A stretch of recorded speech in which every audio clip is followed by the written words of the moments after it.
This is California Edition. I'm Brad Pomerance. Thank you for joining us. During this episode of the program, we'll be speaking with leaders from the beautiful city of Morro Bay. We will start with the incoming mayor. His name is Jamie Irons. We will then be joined by a newly elected councilwoman. Her name is Christine Johnson. And then finally, re-elected Councilman Noah Smukler. But first, we start with the mayor-elect, Jamie Irons. Mr. Irons, thank you for joining us on California Edition. Sir, I congratulate you on a stunning victory in June. You were running against three other individuals. You won outright, 50% plus one. Yes. No one expected that. You defeated a sitting mayor who came in third place. Your second place was a councilwoman. I mean, you really slayed the giants. What went right, sir? Well, Brad, thanks for having me on today. Everything went right, I guess, starting from just the support from the community. You know, it started out grassroots, built on that. There was a lot of support from our community, very organized campaign, and we just kept the momentum going. I think it's fair to say that part of the reason why you were successful, why Christine Johnson was successful, why Noah Smukler was successful, who was seen as an insurgent at some level on the past city council, was that there was a lot of anger, a lot of acrimony amongst that council. Relations were not particularly strong. Is that fair? Oh, I would say that I wasn't really satisfied with current council leadership, which is one of the reasons that motivated me to run. Certainly, I think we've got a great opportunity to kind of set the sail straight and get going in the right direction. So let's talk about that, because obviously some healing will need to be done, although you are presumably part of a majority with Noah Smukler and Christine Johnson, sure. Presumably, but still, there are two members that are still there. They were not up for re-election. So talk to me about how you will lead, because what's interesting about Morro Bay is you have a directly elected mayor. It is not a rotating mayor. So you really are the leader of the city. You truly will be setting the tone with the other four members of that city council. Yes, thanks. And I think setting the tone is key. And we are a small town, so George and Nancy, I think we'll get along fine. We all know each other, so the election's over. We did the campaign. Now it's just a matter of getting on with business and setting that tone. And I think we'll be good with that. But Morro Bay is a small town with a high profile. I mean, it really, you wouldn't expect a city of 10,000 to be as well known as it is statewide. A part of it is because of how beautiful it is. I mean, Morro Bay, Morro Rock, I mean, you are truly living in paradise. Absolutely. We've got a wonderful town. And so, you get disproportionate attention. Is that fair to say? Oh, we get great attention. I mean, it's like you say, it's a beautiful community, and everybody wants to come here. We get all the visitors that enjoy the life and the community that we have. Let's talk about that, because part of the challenge that the council will face in coming years is that balance to lure tourism, to support businesses who are so reliant on tourism, versus the desire to keep Morro Bay clean, pristine, and have that outstanding quality of life that you all enjoy. Talk to me about that challenge, that balance. Yeah, I think there's a really well-balanced fit for that. I mean, obviously the Embarcadero really does have the major attraction, the bay itself, but I think there's a lot of features that really lend itself, all the connectors that we're talking about. I think the 41 bridge, pedestrian bridge, is one of those. How we connect our town, how we connect Cayucas, how we connect San Luis. So, it's also a matter of just the people that are in our sphere of influence, our other communities that enjoy Morro Bay as well. I want to talk to you about one of the major issues that was the focus of this campaign. Later on, I'll be speaking extensively about it with Noah Smukler, who was recently reelected. And that focuses upon your wastewater treatment plant. It may seem esoteric, but it so is not, as it relates to the importance to Morro Bay and the entire Central Coast. As I understand it, the current wastewater treatment plant is on the coast, and through a series of permutations between the city and the Coastal Commission, there is a need to either relocate it somewhere else on its current site or take it completely elsewhere. Right. Talk to me about the challenges it's facing the city on this issue. Well, so we were required by the Regional Water Control Board to upgrade our wastewater treatment plant, which led to a specific plan for that, an upgrade, if you will, and then that morphed into, identifying a floodplain analysis.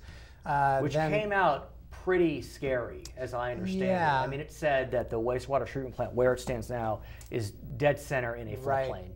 So that created, the new proposal, which says, hey, let's move it. It's on the same footprint, but let's move it towards the creek, raise the elevation a little bit. That would bring it up out of the floodplain.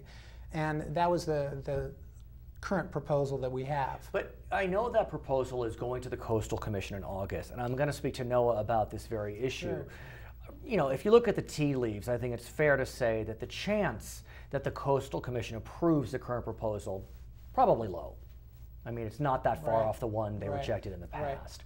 So are you, like, as I understand Noah Smukler, excited about the alternatives, moving it off the beachfront, opening that beachfront to potential slow growth development, and taking it off-site? There certainly is great opportunity when you think about it. And if we build the wastewater treatment plant at its current location, then we have a bill to pay for that wastewater treatment plant.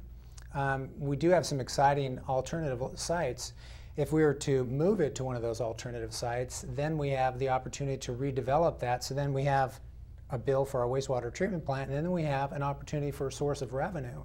So can I buy some beachfront property? What are we doing here? Right. And so in the spirit of tourism and revenue, I think it lends itself for a greater opportunity just for that. So let's talk about the potential for that beachfront development. I mean, not very often do you see beachfront property becoming available for development. Where do we stand on that issue, presuming you do move the wastewater treatment plant? I mean, where does the Coastal Commission come down on that issue? Well, certainly it would go through the same process. I think some of the differences are that as far as the Coastal Act is concerned, it's more visitor serving beachfront service type of property. Is it homes? Is it restaurants? Do we know? Maybe you don't know. At this point, I think it would be open for that. Ideally, you've got an RV park that's there. Right. Could you expand on that? I think Pismo Beach does very well at that. Avila. How large is it? That area.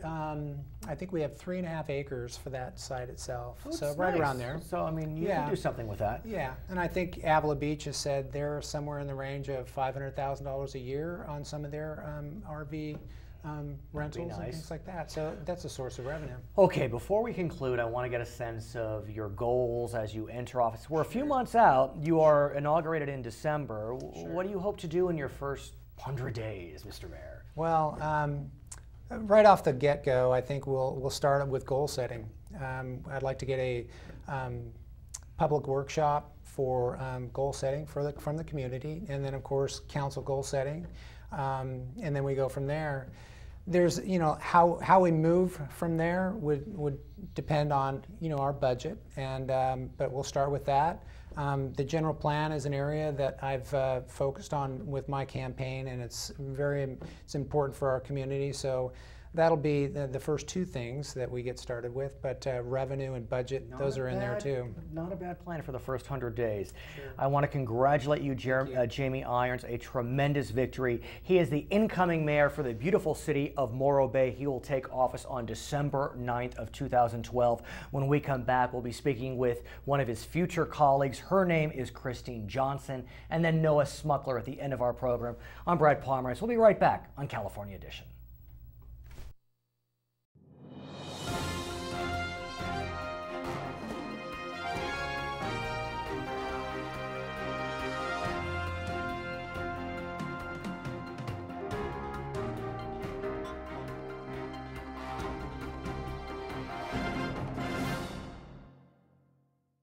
Welcome back to California Edition. I'm Brad Pomerance. Our guest now is Christine Johnson. She is a newly elected member of the Morro Bay City Council. She will take office in December. Congratulations. I mean, a stunning victory. Thank you, Brad. I have spoken with some folks, and I think many believe that you would likely prevail, but to prevail out of the primary was quite an accomplishment. You are not going to run off. You won in June. What went right? I believe that you can't go wrong knocking on doors and walking precincts. It's old-fashioned style. Of course. But we did it, and we did it through the winter in Morro Bay. So a lot of people, when you knock on their door, and it's not really freezing in Morro Bay, but it can be very windy and chilly. doubt. And so many women, especially older women, and we do have a large population of Retirees. retired folks, they'd say, if you're walking in this weather, you've got my vote. I love that. So it didn't happen at every door, but certainly I think there's the aspect of really wanting to know what people thought and asking them directly. So what did they think? Well, they thought about things that I didn't even think about were as bad. For example, the roads came up, and that was, we thought it would be wastewater treatment plant. We thought it would talk be about, finances, as we did with the mayor, revenue. But it really turned out for most people day to day were the roads, and that Quality makes of sense. life. Yes, exactly. Yes. Now, I think it's also fair to say that the prior council was filled with a lot of acrimony, a lot of anger. As you know, the sitting mayor was defeated. Jamie Irons, who we just met, was victorious. I mean, the sitting mayor came in third. Jamie Irons beat the sitting mayor and a sitting councilwoman. And so there's no doubt that the city is looking for a new direction, a new future. How will you, Jamie Irons, Noah Smukler, who's coming up on our program, work to kind of bridge that desire for a new future, yet, you know, there are two council members still there from the prior regime? Right. Well, I think that we have incredible opportunity in Morro Bay overall, and I think what I heard the residents saying through the election was that they really want to see us realize our full potential. And we talked a lot about visioning in the future in the campaign, all three of us. For me, I think we really need to sit down and think about a strategic plan, a 5-year strategic plan, and that resonated with voters. So how we managed to do that is just with the two returning council members. Is, for me, I'm focusing on the incredible balance that we do truly have. If you look at the two that are remaining, that will have two more years. Right. One of them has a long-term business on the waterfront, so he's an Embarcadero businessman. Right. The other one is a person who came, I believe, to Morro Bay already retired, and we have a large population of retired folks, so she represents those people very well. You've got Noah Smukler, who is re-elected, and he's continuing his term. He represents under 40, right, and he's a small business person, and he does focus on sustainability issues. You have me. I'm coming in as somebody who hasn't lived in Morro Bay my whole life. I've had a variety of work experiences, lived in a variety of places. Overseas in 4 different countries throughout the United States. Yes. And what's interesting about your journey is you selected, you sought out Morro Bay. Yes, yes, we did. When our son was about 3 years old, we realized we wanted him to have a stable childhood, so we didn't want to be bouncing around, and we selected Morro Bay out of any place in the U.S. Now, you talk about balance, and I want to ask you about balance. I spoke with the incoming mayor about it. You know, you look at Morro Bay, and it is so beautiful. Morro Rock, I mean, everything about Morro Bay is just, it's pristine and magnificent.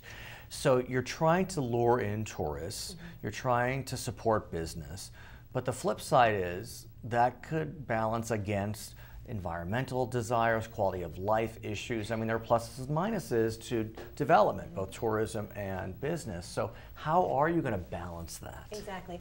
I think there's still room for growth in our tourism industry. I think we've just scratched the surface with people coming to Morro Bay who've traditionally been coming from the Inland Valley areas. I think that there's a lot of opportunity to reach out a bit more into the urban areas, especially now that folks are, well, the urban areas of, let's say, the Silicon Valley and parts of Los Angeles. California, right. Yeah, so the food tourism is gigantic. And what people who come from those regions to visit us, just our friends and family, when you take them to the dock and they actually can sit and eat the fish that's just come off the boat, it's real. Literally. Right, and you don't see that. It's sad to say, Right. but it's really disappeared from many places in California. It used to be the norm, and now it's not.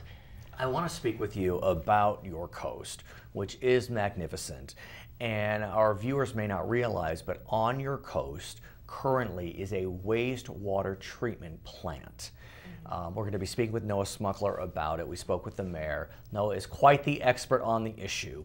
But I think it's fair to say, and it kind of is in line with what we've been discussing, that there was some contention over how to rehab that facility. There were certain members who affirmatively wanted to just keep the current facility and rehab it. There are other members, one, Noah Smukler, who wanted to move it off-site, redevelop the land. We know the Coastal Commission did not look favorably on the question of rehabbing the current site. In August, they're going to be looking at that issue.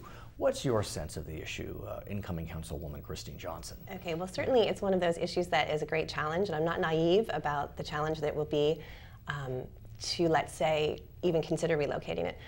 What I would like to know at the end of the day, and I think what most of our residents want to know too, is, okay, if this idea is a good one to relocate, where exactly are you going to put it, and what exactly is it going to cost? So for me, when I think about it myself, I want to know facts beyond emotion, and currently there's a lot of emotion around the project.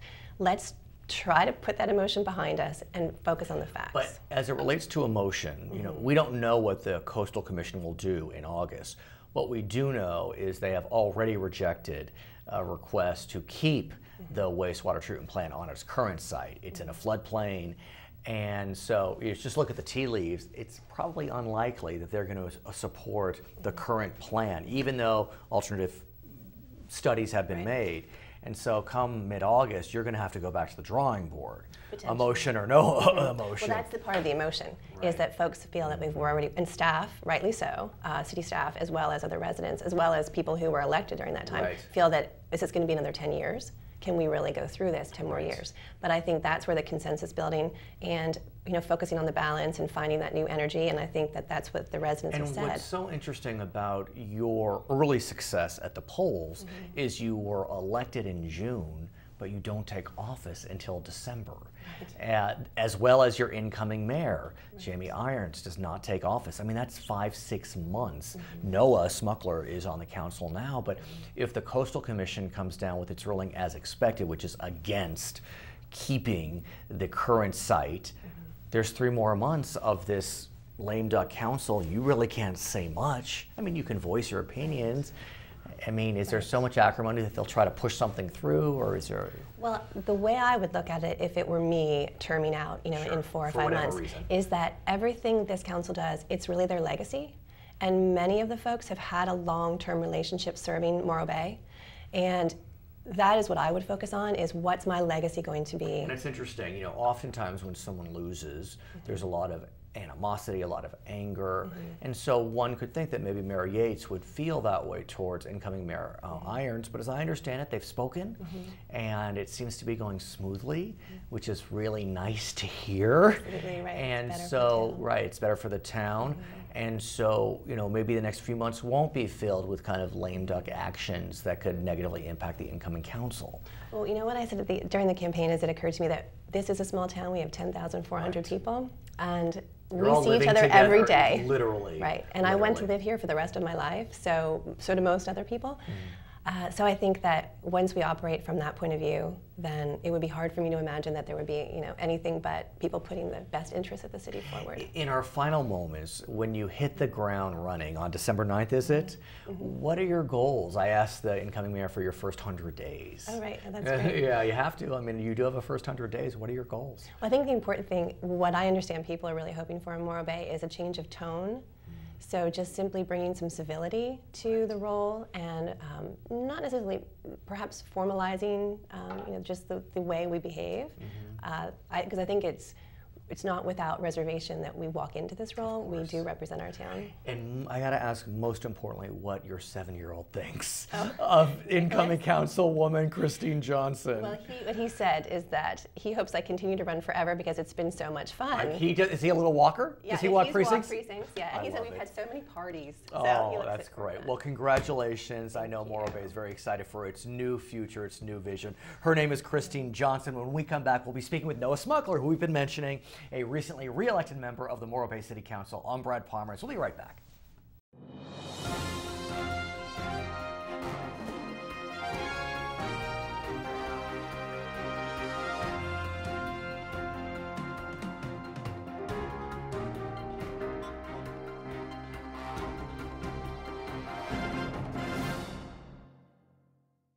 Welcome back to California Edition. I'm Brad Pomerance. Glad you're still with us, and I'm glad to introduce you to another member of the City Council in Morro Bay. His name is Noah Smukler, and we congratulate you on your re-election. A nice victory, no doubt.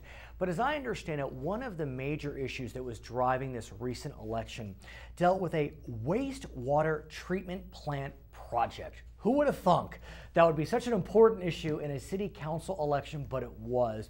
Why don't you back up a bit and tell us about the history of this wastewater treatment plant?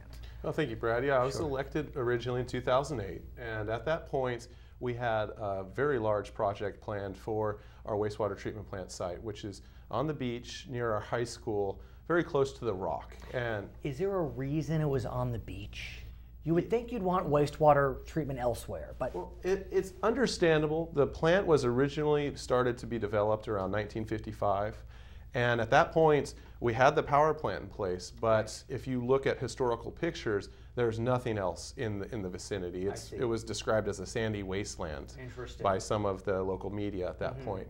And as the town has grown up, we've added a high school in that area, parks. Of course, the Embarcadero has been established, our new harbor walk, and the residential cloisters development and so on. So about 10 years ago, it became clear that the treatment plant needed some work.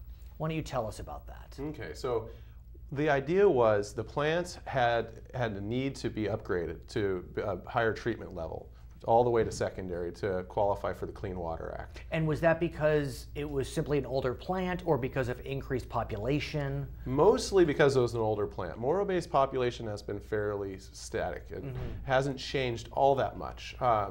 So we decided, or the community at the point, started to target a renovation of the existing site. Which would make sense. Yeah, we have all the infrastructure there. There were components of the existing plant that were still useful, and we had space. But? So 2008, I was elected thinking the wastewater treatment plant was mostly decided. There was going to be some details, but we were moving forward with the renovation, planning water recycling like most communities in the state are. And as part of that process, we initiated the draft EIR. Which is the Environmental Impact Report. Thank you. And that includes floodplain analysis. And? The floodplain analysis came back because we are right next to Morro Creek, which is a major watershed, that we are in a 100-year floodplain and up to 7 feet of water flow in parts through that site. And 100 years is considered short. 100-year is considered one of the major flood thresholds that are usually looked at when you're considering a large capital project like this. In fact, the largest in the history of both Morro Bay and Cayucas, so the size of this project. So translation was, maybe you shouldn't renovate at that site. Yes, actually it was stronger than that. It was, you will not be able to build as originally proposed and renovate this site. And I understand a small little agency called the California Coastal Commission swooped in. Yes, because for us to get the permits for the site, we have to get approval from the Coastal Commission. And I think it's fair to say that they have a tremendous amount of power. Absolutely, yes. And what did they say in light of these studies? Well, we actually received a 12-page letter from the Coastal Commission staff laying out their concerns with the proposal, which changed from a renovation at the current site to a shrunken footprints just south of the current site that had 2-story structures and terminated our composting operation, which was a county-wide leading composting operation. And they said, you know what, you're going to need to look at alternative sites. You're going to need to develop how you're going to actually recycle this water at some point, and you must take a closer look at not only the flood, but the tsunami and sea level rise potential. And what's interesting is there was a tsunami last year in Japan. Global warming studies indicate that sea levels are rising on the coast of California. And in light of that, though, I know that members of the city council, yourself excluded, were fairly, as an observer I understand, recalcitrant. They didn't want to look at alternatives. They wanted to do what they wanted to do. Yes, and 2009, the choice to continue to stay focused, I think was understandable. We had a fair amount of momentum going into that, and the plant had been there for so long. But as we started to look at the numbers and the potential of us actually getting a permit from Coastal Commission, it became clearer and clearer that at a minimum, this is the only opportunity we have to look to affordably build at another site. If we build and invest here, the idea of us being able to afford to move the plant within the next 50 years or longer, it would not be affordable to the community. So we have to make the right decision at this point. So, and this is the only time we have so that ultimately chance. there was some movement, and as I understand it, what's now an outgoing city council, because the mayor and a member are no longer joining you come December, that group has presented a plan to the Coastal Commission. You are not a supporter of that plan, but what is the plan that's been submitted? So the plan that's been submitted is now the same plan that in 2009, after the floodplain analysis, we developed. We've carried it through to a hearing where we submitted it to the Coastal Commission themselves. That was actually, the hearing was the same day that the tsunami Oh, you're kidding. hit California. Okay. Which was amazing. Our hearing was in Santa Cruz, and they had to postpone the hearing, which wasn't a good omen. Oh, the bitter irony. Yes, and ultimately the commission at that point said, no, there's substantial issues with your proposal. Go back and you shall develop an alternatives analysis that's stronger. You're going to look more closely at the water recycling, and you're also going to develop the natural disaster component. And the council did. Yes. And so there is yet another plan that has been submitted to the Coastal Commission, which is being considered in August. Yes, August 9th most likely. It is the same plan that we had since 2009. But nothing's really changed except we've gone through and done further analysis as they've instructed. We've kind of been reluctant to do it, so it's taken us time to get there to finish the analysis. Is there any reason to believe the Coastal Commission would decide differently than they did on the day the tsunami hit California? Well, I would be shocked if they did. We have hired a lobbyist at $155,000 to help convince the commission that this project's the best one. So if they support it, you'll support it, I understand, but you are moving forward with alternatives. We have a suite of alternatives that have been roughly developed through the analysis the Coastal Commission's required. There's a couple of other sites that are now identified as potential sites, viable sites, and I think there's a strong suite of benefits for moving the project, which are really why I'm attracted to that idea. Now, what's interesting is you had been part of a 4-1 vote on this. You were the one. Earlier in this episode, we met the incoming mayor of Morro Bay, Jamie Irons, and a new council member, Christine Johnson. And as I understand it, they see it the way you see it. And so you could become part of a 3-2 majority on this issue. I think both of them, it's fair to say, from having conversations with them and the debates that we had during the election process, they're both very interested in the long term, and they see a higher value for that beachfront property than a wastewater treatment plant. And that's the key, is that this alternate sites take it away from the beach. Good Lord, let's go buy some property right next to the wastewater treatment plant, because that's going to become beachfront property. I want to build a home there. Build a home. We have an existing RV park that the city owns as well. Let's get out of here and go buy some property. We receive revenue from the RV park that we lease to. Over $200,000 a year comes into the city's budget. That site is owned by the city in Cayucas. The wastewater treatment plant site is as well. We have plans to build a bridge over Morro Creek, extend the harbor walk through that area. You have the Cayucas Morro Bay bike connector that's going to be coming in. The whole zone is considered a gateway in our local coastal plan to Morro Bay.